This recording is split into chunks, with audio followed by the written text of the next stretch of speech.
Welcome. You have reached review time with Imperial, and today's review will be Violent Night 2022, a Christmas special.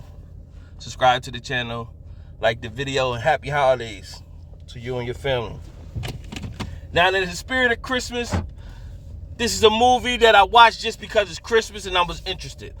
If you look on my channel about 2 years ago, it's a review for the movie called Fat Man, played by Mel Gibson, playing as Santa Claus. It was a spin on Santa Claus where Santa Claus was like out killing bad guys and stuff. And he took some beatings and he never would die or whatever. So this hitman was set out to kill Santa Claus, and he almost did. So I think when they watched that movie, they took part of that and added to this, but they made this as more humorous. It wasn't as, even though Fat Man wasn't that serious, but it's more serious. This one they made more humorous, but very violent. So this is R-rated. So this is a Universal Pictures movie, and if you know, Universal Pictures is owned by Comcast.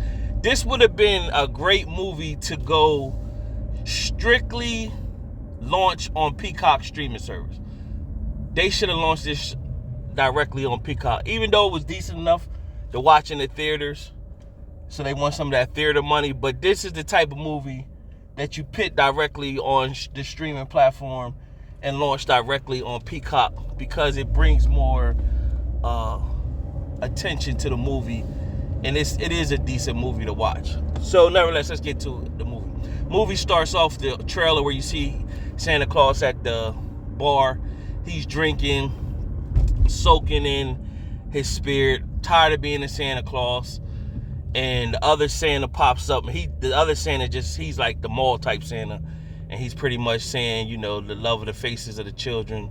And he's like, I don't want to see another Santa in despair, so I'm going to pay for his tab.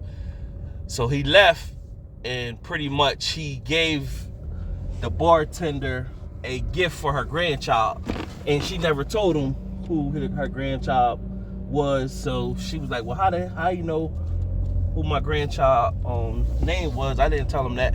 So she said, well, he's leaving up on the roof. And she went up on the roof and pretty much said, hey, you can't be up here because I'm not trying to be held accountable for you if you fall off the roof or whatever. So as she looked in the sky, he was flying off in the sleigh. Right when she was going to give gracious to him being amazed at that Santa, he threw up off of the sleigh and then it landed on her. So that just set the tone on the type of movie that you was going to watch. Meanwhile, you had this family called the Lightstones. So you see another scenario. And what I failed to do is go over the cast. So my apologies. Let's go over the cast real quick. David Harbour, you've seen him in Stranger Things, plays as Santa Claus. John Leguizamo plays as Mr. Scrooge. Alec Hassel plays as Jason Lightstone. Alex Lauder plays as Linda Matthews, which is the ex-wife to Jason. Cam Giddet plays as Morgan Lightstone. Beverly D'Angelo plays as Gertrude Lightstone.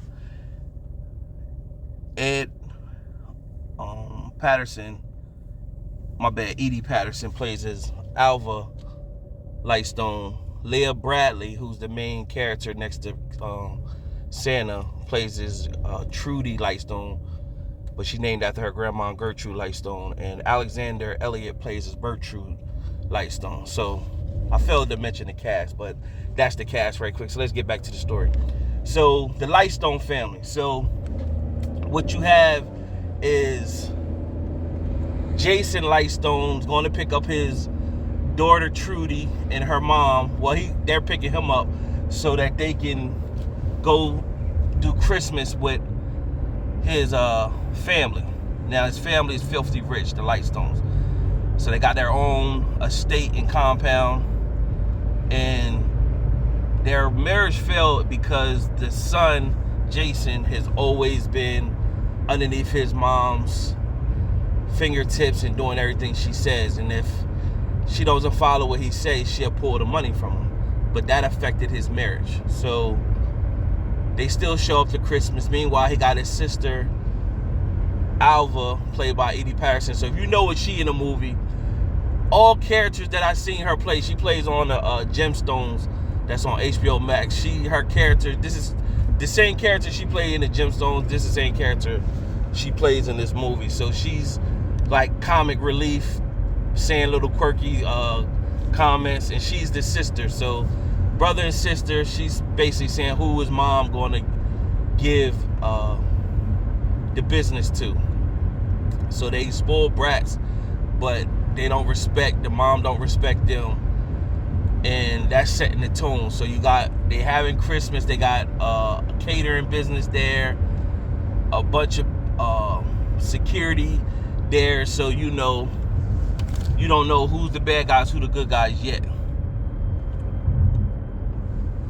What ended up happening is the mom, Gertrude Lightstone, she took some money, like $300 million in cash, and it was supposed to go to somebody else, but she took it and she held it in a vault in her basement, high secure vault.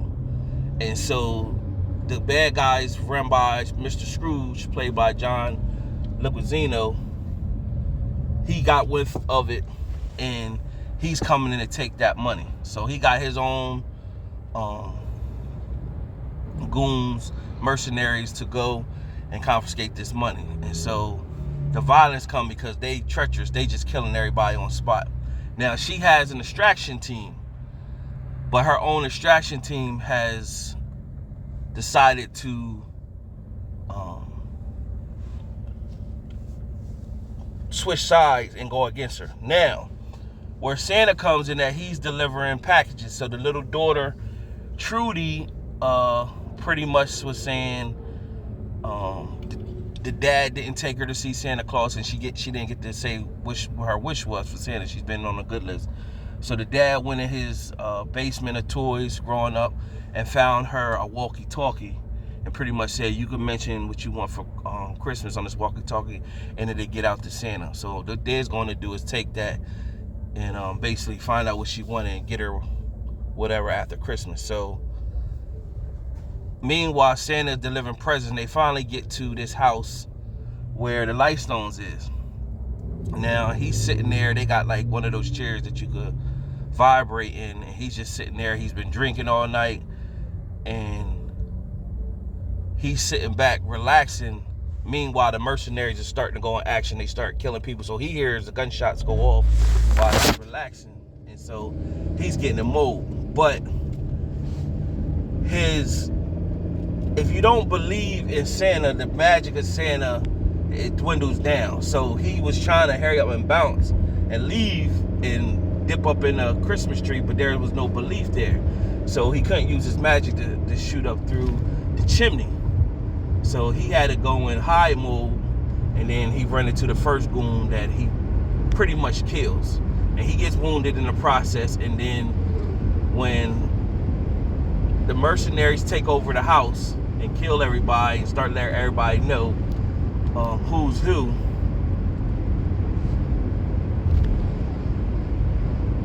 Trudy still has the walkie-talkie, and then she pretty much speaking, still believing in Santa, but she don't know it's the real Santa.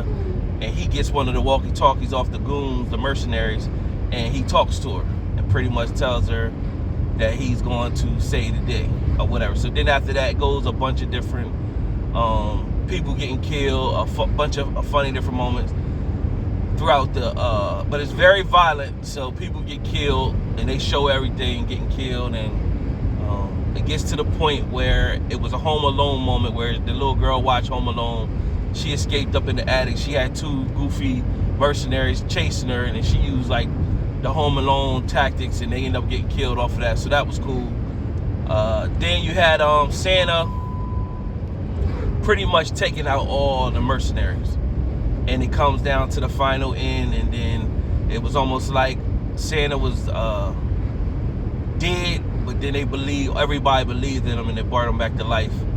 And then his reindeer, they had left him on the roof when they heard gunshots, and then when they came back, he was mad at him, but they really went left to go get him an extra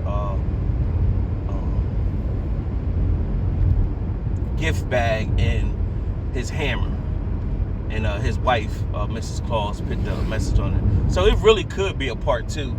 It was that decent, but I would just I'd rather them see him do a part 2 and put it straight to a streaming platform. This is definitely a movie that'll even be better for streaming platforms. You know, I don't know how many people actually will go out to see it, but it would have been better. It'd be viewed more if it was on a streaming platform. That's the basis of the story. Santa saves the day. Mercenaries try to come in and get the money. The mom got a letter from the son because he was planning on taking off with the money and just leaving her a note like, basically, I'm tired of living up underneath you. I'm going to take this money and move on with my life. And then the mom wasn't even mad because she was like, all lighthouses take what they want. I'm proud of you that you was going to take the money. So, but, you know, when they finally broke in the vault and the money wasn't there no more, he was pretty much like, where's the money? And his son had hit it. He took it somewhere else. So, nevertheless, Santa Saved the Day. Decent movie. Go watch it if you get the chance. I'm pretty sure it'll eventually be on. Normally, it takes about 45 days from the time the movie dropped for the movie to air on Peacock streaming platform. But for the sake of Christmas, they might air it sooner. But other than that, you get an opportunity to watch it. Take a look at it. Out of my 4-star rating system, Christmas is really not about violence, so we can't give it a hot, real stream. But it was a decent movie to watch. I guarantee if you get past the gore and the violence and you just want to see a movie, it's not that deep, got some humorous moments in it, I give it a 3 out of 4 stars. 3 out of 4 stars, decent enough to watch.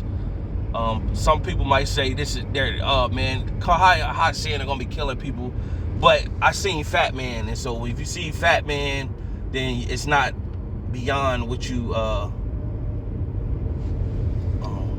This is better than Fat Man. I forgot what I rated Fat Man, but like I said, 3 out of 4 stars.